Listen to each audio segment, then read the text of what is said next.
Hi, I'm Dax. I'm Sadie. I'm Devin. And we're going to be talking to you about the fact that condoms aren't for everybody. Yeah, just because you don't want to use a condom doesn't make you an irresponsible piece of trash. And that's not us reading you either. You're really not trash. Because if sexual health is a restaurant, we got a menu.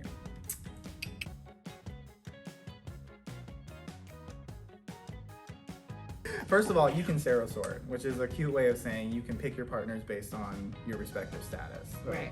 It could be you're positive, they're positive, you're negative, they're negative, or maybe you're negative and you're picking somebody that is, on treatment so that they're undetectable. So those are all ways to sort.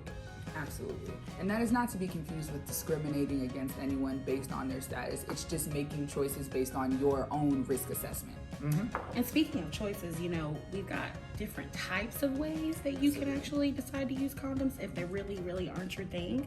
Like we've got dental dam. So, if you're into foreplay and you like oral sex more, you can put that over your vagina or over your penis. Or your booty hole. Yeah. And you'll be able to, be able to protect yourself if you are into that kind of thing. Yeah. And there's also internal condoms that can be used. They can be placed inside of the vagina or the butt up to 8 hours before intercourse. So that way you don't have to worry about anything squeezing your partner. If your partner has a penis, you can add lube to them and you do not sacrifice that safety barrier.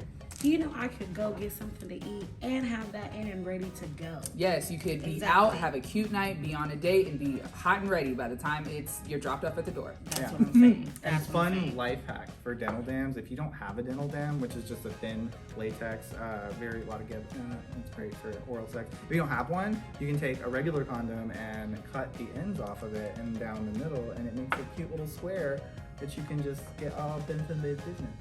Well, come on, yes.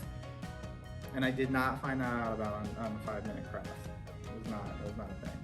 Took lots of research and professionalism to make that Lube, observation. use lots of lube. That's another thing you can do. Lube is going to help reduce your risk of getting anything because it reduces friction. So that's Absolutely a fun thing too. Biggest thing is like communication, you know what I mean? Like you got to be able to talk to your partner and figure out ways of hacking of how you can be able to do it. So if you're in that type of situation, you can talk with your partner on ways of how we can be preventive and different actions so you can combine the two. So if you want to do PrEP and condoms or vice versa, there's ways to get around it if you need to. And that goes into like shortening your partner pool. That's another thing you can do. If you've got 25 people on your roster, bring it down to 15 or maybe 5 or 4 or whatever it works for you. And then have conversations with them about what's going on and be really open with them. And that way you've got that open line of communication, a good baseline. Isn't that kind of like the sexual health diaries you were talking about, right? Yeah, I keep a sexual health diary. Like whenever I'm having sex with people, once I've had sex with them, once the deed is done, I just put their name or like a little initial or something. You can get as explicit or as vague as you want with this. And that way, if something does happen later on and you do find out that you were given a present, you can activate the phone tree and let everybody know.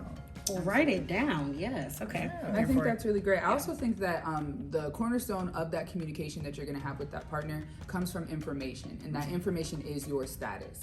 And the only way to find that out is by getting tested. So we want to make sure that we're always up to date on our HIV, syphilis, gonorrhea, chlamydia, and hepatitis labs, just so we know what we're going out with, what we're coming in with, so that when we are keeping those diaries and we're having these conversations with our partners, everyone's aware of everything all the time. That's true.